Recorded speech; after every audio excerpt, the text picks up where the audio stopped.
अहमियत के बारे में तो हम सभी जानते हैं और आजकल इन्वेस्ट करने के कई तरीके हैं। आप में से कई लोगों ने मुझसे पूछा है स्टॉक मार्केट के बारे में, तो इस वीडियो में मैं पर्टिकुलरली सिर्फ स्टॉक मार्केट के बारे में ही बात करूंगा। लेकिन स्टॉक मार्केट का नाम सुनकर बहुत से लोगों के दिमाग में कंफ्यूजन और डर पैदा हो जाता है कि ये स्टॉक क्या होता है, कैसे इन्वेस्ट करते हैं, पैसे डूब जाएंगे, बेकार है, ये बहुत रिस्क होता है। लेकिन दोस्तों, रिस्क तो कुकर में खाना पकाने में भी है, पर अगर आपको खाना पकाना आता है तो उसका रिस्क कम हो जाता है। रिस्क तो गाड़ी चलाने में भी है, पर अगर आप अच्छे से गाड़ी चलाना जानते हो तो एक्सीडेंट का खतरा कम हो जाता है। ठीक उसी तरह स्टॉक मार्केट में भी रिस्क है और आप इस रिस्क से कभी भी नहीं बच पाओगे। लेकिन अगर आपके पास सही नॉलेज है तो आप इस रिस्क को काफी हद तक कम कर सकते हो। इसके बाद बहुत से लोगों का मानना है कि स्टॉक मार्केट एक जुआ है। हाँ, अगर आपको इसके बारे में कुछ नहीं पता है और फिर भी आप उसमें इन्वेस्ट किए जा रहे हो तो ये आपके लिए एक जुआ ही है। आपको यहाँ समझना होगा कि रिस्क में और कैलकुलेटेड रिस्क में फर्क होता है। आपको स्टॉक मार्केट में कैलकुलेटेड रिस्क लेना होगा। कैलकुलेटेड रिस्क कैसे लेते हैं, आइए देखते हैं। सबसे पहले आप ये डिसाइड करो कि आप कितना रिस्क ले सकते हो। अगर आप यंग हो और महीने में अच्छा पैसा बचा लेते हो तो आप स्टॉक मार्केट में ज्यादा रिस्क ले सकते हो। लेकिन अगर आप 60 साल के हो तो आपको कम रिस्क लेना होगा। साथ ही आप ये देखो कि आप जो रिस्क ले रहे हो उस पर आपको कितना प्रॉफिट मिल रहा है। अगर आपको फायदा सिर्फ 5 रुपए का हो रहा है लेकिन 20 रुपए का नुकसान होने का चांस है तो आपको इस तरह का इन्वेस्टमेंट नहीं करना चाहिए। तो सबसे पहले हम स्टॉक मार्केट की ABCD जान लेते हैं ताकि आपको इसके बारे में पता लग जाए।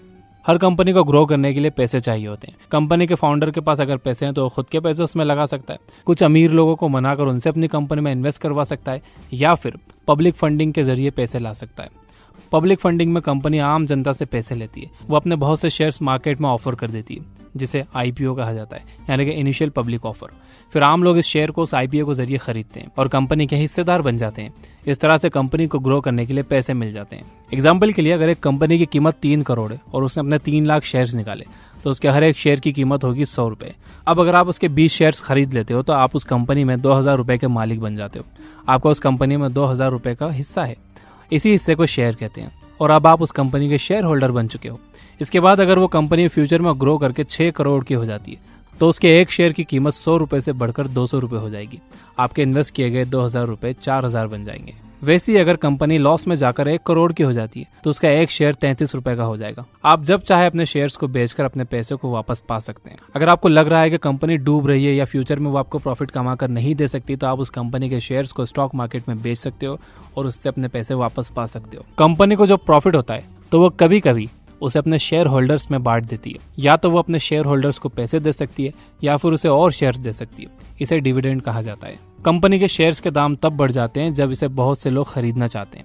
मार्केट का एक यूनिवर्सल लॉ है, if demand goes up price goes up and vice versa. इसका मतलब है अगर एक कंपनी बहुत प्रॉफिट कमा रही है तो उसके स्टॉक्स बहुत से लोग खरीदना चाहेंगे। अगर उसके स्टॉक्स बहुत से लोग खरीदना चाहेंगे तो उसकी डिमांड बढ़ जाएगी और उसकी कीमत भी। ठीक इसी तरह अगर कंपनी नुकसान में जा रही है तो उसके स्टॉक्स कोई नहीं लेना चाहेगा। जिन लोगों ने उसे ले रखे हैं वो उसे बेचने लगेंगे और उसके प्राइस घट जाएंगे। देखिए, सिंपल रूल ये है कि आपको एक कंपनी में तब इन्वेस्ट करना चाहिए जब उसके स्टॉक की कीमत कम हो। इसके बाद जब उसकी कीमत बढ़ेगी तो या तो आप उसे बेच दीजिए और तुरंत पैसे वापस ले लीजिए, या फिर लॉन्ग टर्म के लिए इन्वेस्ट करने के इरादे से उसे वहीं पर छोड़ दीजिए। एक एग्जाम्पल बताता हूँ। 2004 में जिस भी आदमी ने गूगल में लॉन्ग टर्म के लिए अपना पैसा लगाया होगा उसे अब तक अरबों रुपए का प्रॉफिट डिविडेंड के रूप में मिला होगा। और अगर वो अपने शेयर्स नहीं बेचता है तो उसे जिंदगी भर गूगल से पैसे मिलते रहेंगे। लेकिन सारी कंपनीज गूगल और फेसबुक की तरह नहीं होती। बहुत सी फेल हो जाती हैं जिससे इन्वेस्टर्स को नुकसान हो जाता है। इसीलिए आपको स्टॉक मार्केट को बहुत डीप में समझने की जरूरत है। इंडिया में 2 स्टॉक मार्केट्स हैं जिनका नाम है बॉम्बे स्टॉक एक्सचेंज और national stock exchange. National stock exchange सबसे बड़ा स्टॉक मार्केट है। आप इन दोनों में से किसी में भी अपना पैसा लगा सकते हो। इसमें इन्वेस्ट करने के लिए आपको अपना एक डीमैट अकाउंट खोलना होगा। जिस तरह से आपके बैंक अकाउंट में पैसे रखे होते हैं इसी तरह से डीमैट अकाउंट में शेयर्स रखे होते हैं। ये डीमैट अकाउंट आपके सेविंग अकाउंट से लिंक हो जाता है। इससे होता यह है कि आप अपने डीमैट अकाउंट से कोई भी शेयर जब बेचते हो मार्केट में तो वो पैसा डायरेक्टली आपके सेविंग अकाउंट में आ जाता है। डीमैट अकाउंट को आज बहुत आसानी से आप अपने मोबाइल फोन से खोल सकते हो। 2 कंपनीज ऐसी हैं जो डीमैट अकाउंट प्रोवाइड करती है जिनके बारे में मैं जानता हूँ। फर्स्ट है जीरोधा जो 300 रुपए में डीमैट अकाउंट खोलते हैं। इसका लिंक डिस्क्रिप्शन में है। और सेकंड है अप स्टॉक्स जो लिमिटेड टाइम ऑफर में फ्री में डीमैट अकाउंट्स खोल रहे हैं। और अब स्टॉक्स कुछ सिलेक्टेड कस्टमर्स को 100 रुपीज के शेयर भी दे रहे हैं फ्री में। इसका लिंक डिस्क्रिप्शन में है। अगर आप एक स्टूडेंट हो, आपके पास पैसे नहीं है इन्वेस्ट करने के लिए, तो भी आपको डीमैट अकाउंट तो खोलना ही चाहिए सीखने के लिए। स्टॉक मार्केट में रिस्क तो होता ही, और इस रिस्क को कोई भी कभी भी खत्म नहीं कर सकता। अगर आप जिंदा हो तो मरने का रिस्क कहीं ना कहीं हमेशा होता ही है, लेकिन इसका मतलब ये नहीं है कि आप लापरवाही से अपना दिन बिताओ, रोड देखकर क्रॉस ना करो या फालतू के 10 फ्लोर की बिल्डिंग में ऊपर शक्तिमान बनने की कोशिश करो। ठीक उसी तरह स्टॉक मार्केट में भी रिस्क कम किया जा सकता है अगर आप कुछ बातें मानिए। सबसे पहले एक्सपर्ट्स से कांटेक्ट बनाओ। आपके कांटेक्ट में जितने ज्यादा एक्सपर्ट्स होंगे, स्टॉक मार्केट में आपके कामयाब होने के चांसेस उतने ज्यादा होंगे। इसके बाद किसी एक्सपर्ट की बात पर सिर्फ इसलिए भरोसा मत करो क्योंकि वो एक्सपर्ट है। आप खुद भी हमेशा इसके बारे में और जानते रहो, इससे रिलेटेड बुक्स पढ़ते रहो, ताकि आपको हमेशा इन एक्सपर्ट्स पर डिपेंड ना रहना पड़े और आप खुद भी एक दिन एक्सपर्ट बन जाओ। साथ ही आपको एक बात और ध्यान में रखने की जरूरत है, सारे एक्सपर्ट्स हों ये जरूरी नहीं है। कुछ एक्सपर्ट्स को कंपनीज पैसे देती हैं ताकि वो लोग अपने फॉलोअर्स से बोल सके कि उनकी कंपनी के ग्रो करने की बहुत पॉसिबिलिटी है। इसीलिए वो एक्सपर्ट्स उस कंपनी में पैसा लगाने के लिए आपको बोल सकते हैं जिसने उन्हें इसके लिए पैसे दिए हैं। इसलिए ये बहुत जरूरी है कि आप आंख बंद कर इन लोगों की बात ना सुनो। एक स्टॉक मार्केट एक्सपर्ट है जो टेलीग्राम चैनल चलाते हैं, जो बिगिनर्स को मार्केट के बारे में बताते हैं, उनकी हेल्प करते हैं।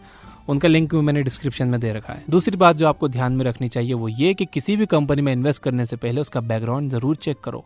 ये देखो कि पिछले कुछ सालों में कंपनी ने कितना प्रॉफिट कमाया है, उसने अपने शेयर होल्डर्स को कितना डिविडेंड दिया है, उसके फाउंडर्स कैसे हैं, उसका मैनेजमेंट कैसा है, उस कंपनी की टीम कैसी है। आप उस कंपनी के हर पहलू को अच्छे से परखिए और फिर ये फैसला कीजिए कि वो इन्वेस्ट करने लायक है या नहीं। इसके बाद ये देखिए कि इस कंपनी के फ्यूचर में ग्रो करने के चांसेस कितने हैं।